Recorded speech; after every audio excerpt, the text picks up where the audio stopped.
Bonjour, voici l'horoscope des Capricornes pour le mois de mai 2025. Avant de commencer, sachez que cet horoscope est une interprétation générale. Pour une analyse précise et personnalisée basée sur votre thème astral, je propose des consultations individuelles. Vous trouverez le lien en description sous la vidéo. Je propose également des cours d'astrologie sous forme de vidéos à visionner accompagnés de PDF pour découvrir ou approfondir vos connaissances à votre rythme. En attendant, vous pouvez découvrir toutes mes publications sur ma page Instagram. Capricorne, premier décan. Si vous n'êtes pas du premier décan, vous pouvez gagner du temps en cliquant sur le timing en description sous la vidéo si vous êtes du premier décan. Alors, ce mois-ci, vous allez avoir le troisième et dernier passage de Vénus. Vénus, en effet, a fait une boucle, a fait un premier passage direct, puis a rétrogradé. Maintenant, c'est son troisième passage, sauf que c'est quand même encore en aspect de tension. Donc, ça veut dire qu'il y a peut-être encore des choses à régler. Et donc, ce troisième passage va se faire entre le 30 avril et le 15 mai. Donc, ça peut parler de conflit peut-être au niveau relationnel, latent, mis en lumière. C'est-à-dire que ce qui a été évité ou refoulé pendant la rétrogradation, ici ne peut pas être ignoré. Voilà. Donc, il va peut-être falloir affronter en fait ce qui doit être peut-être assaini. Vénus, je tiens à préciser que c'est vrai que ça peut être au niveau affectif, sentimental, mais pas que. Vénus peut parler de tout ce qui est en lien avec le côté notamment matériel, financier. Donc là aussi, il y a quelque chose peut-être encore à régler. Ça peut parler de décisions un petit peu plus claires. Peut-être que la tension pousse à trancher, à choisir, à se positionner. Vénus peut également parler de tout ce qui est en lien avec les loisirs, les plaisirs, les hobbies, tout ce qui est en lien avec les vacances, tout ce qui est en lien aussi avec le domaine créatif ou artistique ou esthétique. Encore une fois, il n'y a rien de bien dramatique globalement, mais voilà, il y a peut-être quelque chose quand même qui va falloir régler, trancher. C'est vrai que ça peut parler de test de vérité, on voit les choses pour ce qu'elles sont, même si c'est inconfortable, donc ça oblige à être lucide peut-être. Ça peut parler de libération, d'ajustement, que ce soit, encore une fois, peu importe les thématiques, voilà, affectif, financier, créatif, peu importe, mais on évolue vers plus d'authenticité. Soit effectivement ça se clôture, ça se termine. Vous voyez, comme si on tranchait quoi en fait. Ça peut aussi parler de réalignement de valeurs. C'est vrai que Vénus peut parler de tout ce qui est en lien avec nos valeurs. Donc c'est vrai qu'on peut ne plus accepter certains compromis qui finalement trahissent vos désirs profonds. Si vous êtes du début du décan, donc ça veut dire que si vous êtes né entre le 21 et le 24 décembre, vous avez des grosses planètes en toile de fond qui sont vraiment en train de s'installer dans votre décan. Tout le monde va finir par les avoir, mais en 2025, ça ne touche que le début du décan. Vous commencez à avoir, alors là pour le coup, ça commence à être nettement ressenti au mois de mai, le carré de Neptune. Neptune peut parler de certaines, voilà, il y a quand même on peut être confus en soi, voilà, on ne sait pas où on va, mais ça peut être une situation, une personne, vous voyez, fuyante, ça peut parler de confusion, de désillusion, de flou, manque de clarté, ça peut être une perte de repères, voilà, on projette quelque chose, mais en fait, ça peut parler d'illusion, désillusion. Attention aux gens, voilà, qui essayent de vous faire croire des belles choses, puis en fait, c'est pas vrai, c'est pas ça, on vous cache des choses, vous voyez, ça peut parler de ce type de possibilité avec le carré de Neptune.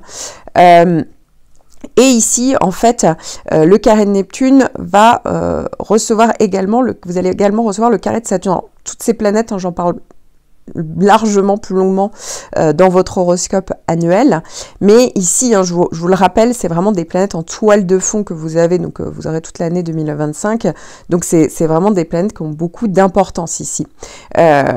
Vous avez également donc le carré de Saturne, alors officiellement qui va arriver le 25 mai. Saturne, ça peut parler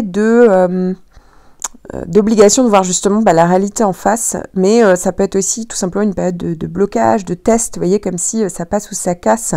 Ça peut être une période où on clôture quelque chose, on doit mettre quelque chose derrière soi, peut-être dont on avait rêvé, vous voyez, il y a peut-être cette position-là, cette situation-là. Ça peut être aussi un sentiment de lourdeur, de retard, la nécessité peut-être d'être lucide, de voir les choses avec vraiment beaucoup plus de maturité, de structure, voilà, donc il y a peut-être l'obligation vraiment de faire un tri avec ce dont on rêve et la réalité proposée.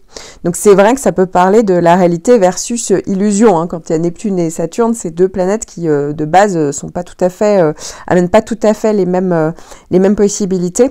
Et donc ça peut être un conflit intérieur entre ce qui, par exemple, est stable et ce qui s'effondre. Ça peut être aussi voilà, un besoin de redéfinir ce qui a du sens concrètement, hein, pourquoi pas. Donc voilà, et avec le carré de Vénus qui s'invite, alors encore une fois, hein, là pour le coup, c'est vraiment, ça ne dure pas très longtemps, hein, vous avez compris, ça dure que quelques jours, mais c'est vrai que ça peut être, ça peut colorer en fait cette période-là par une crise ou affective ou matérielle ou en lien avec la créativité. Vous voyez, il y a quelque chose qui peut parler vraiment de remise en question.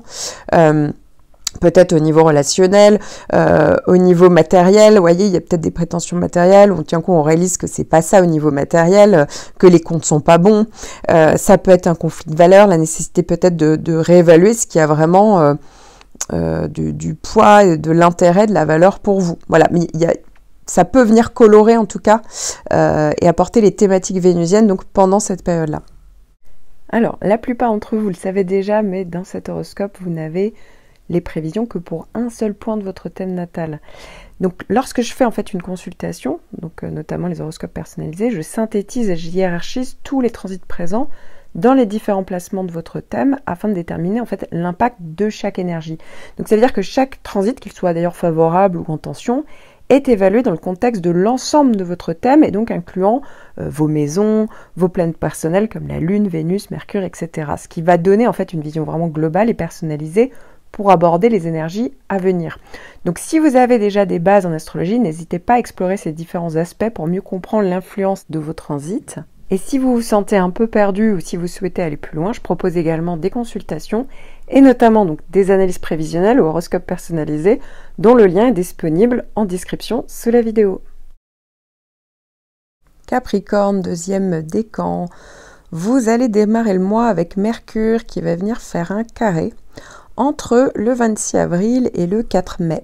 Ce qui pourrait entraîner une communication plus perturbée, des malentendus, des retards ou des pannes. Ça pourrait être plus compliqué au niveau de la concentration ou de la compréhension. On peut plus facilement faire des oublis. De même, on peut manquer de logique dans les prises de décision. Ça peut parler d'erreurs dans les démarches ou les écrits. Ça peut parler de plus de nervosité pendant cette période ou de dispersion, d'agitation mentale. Je vous rassure, évidemment, la liste n'est pas exhaustive. Puis du 15 au 26 mai, c'est au tour de Vénus de venir faire un carré avec votre signe, mais surtout votre décan à ces dates-là. C'est une période qui peut parler de perturbation ou de frustration au niveau relationnel. Pour certains, ça peut être au niveau amoureux. Ça peut parler de conflits ou de manque d'harmonie parfois dans les interactions. Ça peut également être une période d'insatisfaction liée à l'apparence ou au niveau esthétique. Ça peut parler de diminution de l'estime de soi ou ça peut parler d'un sentiment d'insécurité. De même, ça peut être une période de frustration dans les domaines liés au loisir, au plaisir, au hobby. On manque peut-être de temps pour soi, ça peut être aussi lié à l'art, la créativité ou l'expression de soi. Alors évidemment, attention aux achats compulsifs, mais ça peut être aussi une période où on a eu une dépense qui n'était pas forcément prévue, ou sinon ça peut être une période de frustration au niveau matériel, mais je vous rassure, la liste n'est évidemment pas exhaustive et ça ne dure pas très longtemps comme transit. Alors, la plupart d'entre vous le savez déjà, mais dans cet horoscope, vous n'avez les prévisions que pour un seul point de votre thème natal. Donc lorsque je fais en fait une consultation, donc notamment les horoscopes personnalisés, je synthétise et je hiérarchise tous les transits présents dans les différents placements de votre thème afin de déterminer en fait l'impact de chaque énergie. Donc ça veut dire que chaque transit, qu'il soit d'ailleurs favorable ou en tension, est évalué dans le contexte de l'ensemble de votre thème et donc incluant vos maisons, vos planètes personnelles comme la Lune, Vénus, Mercure, etc. Ce qui va donner en fait une vision vraiment globale et personnalisée pour aborder les énergies à venir. Donc si vous avez déjà des bases en astrologie, n'hésitez pas à explorer ces différents aspects pour mieux comprendre l'influence de vos transits. Et si vous vous sentez un peu perdu ou si vous souhaitez aller plus loin, je propose également des consultations et notamment donc des analyses prévisionnelles ou horoscopes personnalisés dont le lien est disponible en description sous la vidéo. Capricorne, troisième décan. vous avez toujours Saturne en sextile, donc en bon aspect, jusqu'au 25 mai. Saturne va revenir faire un passage, mais uniquement pour la deuxième partie des camps, et ça sera pas tout de suite. Donc là, voilà, il y a encore Saturne, c'est vraiment votre planète. Saturne, en plus, Saturne maîtrise le signe du Capricorne, et donc vous envoie sa lucidité, le fait d'être persévérant. Voilà, ça donne le côté garde-fou, ça donne de la rigueur.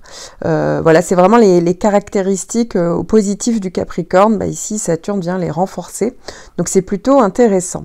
Alors, il faut savoir que vous allez avoir des petites planètes en tension. En carré, je vous rassure, ça va vraiment pas durer longtemps.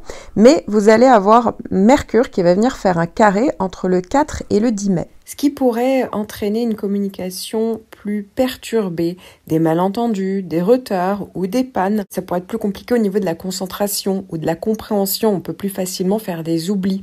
De même, on peut manquer de logique dans les prises de décision. Ça peut parler d'erreurs dans les démarches ou les écrits. Ça peut parler de plus de nervosité pendant cette période ou de dispersion, d'agitation mentale. Je vous rassure, évidemment, la liste n'est pas exhaustive. Puis, ça sera au tour de Vénus d'également faire un carré entre le 26 mai et le 6 juin. C'est une période qui peut parler de perturbation ou de frustration au niveau relationnel. Pour certains, ça peut être au niveau amoureux. Ça peut parler de conflits ou de manque d'harmonie parfois dans les interactions. Ça peut également être une période d'insatisfaction liée à l'apparence ou au niveau esthétique. Ça peut parler de diminution de l'estime de soi ou ça peut parler d'un sentiment d'insécurité. De même, ça peut être une période de frustration dans les domaines liés au loisir, au plaisir, au hobby. On manque peut-être de temps pour soi. Ça peut être aussi lié à l'art, la créativité ou l'expression de soi. Alors évidemment, attention aux achats compulsifs, mais ça peut être aussi une période où on a eu une dépense qui n'était pas forcément prévue, ou sinon ça peut être une période de frustration au niveau matériel, mais je vous rassure, la liste n'est évidemment pas exhaustive et ça ne dure pas très longtemps comme transit. Alors comme vous l'aurez compris, dans la mesure où vous avez encore Saturne sur toute cette période-là, même si Saturne, certes, va commencer à changer de signe, il y aura encore ses effets, vous voyez, en fin de mois, donc ça peut jouer le rôle de garde-fou et donc évidemment limiter les mauvaises décisions. De toute manière, comme je vous le disais, ça reste des petites planètes qui ne font pas... les effets ne sont pas augmentés parce que vous n'avez pas actuellement de transit planétaire compliqué. Voilà, si vous êtes des Capricornes du 3e décan, c'est même plutôt positif. Il y en a même certains d'entre vous, vous avez toujours le trigone d'Uranus qui a commencé un petit peu à avancer d'ailleurs. Donc là, ça sera, vous serez plus particulièrement, on va dire, touché par ce trigone si vous êtes né entre le 15 et le 20 janvier. Ça peut parler effectivement peut-être de nouveautés, de nouvelles possibilités, on rencontre du monde, on va vers plus d'autonomie, peut-être la manière de travailler, par exemple, ça peut être plus innovant, voilà, ça peut parler de petits changements, vous voyez, mais...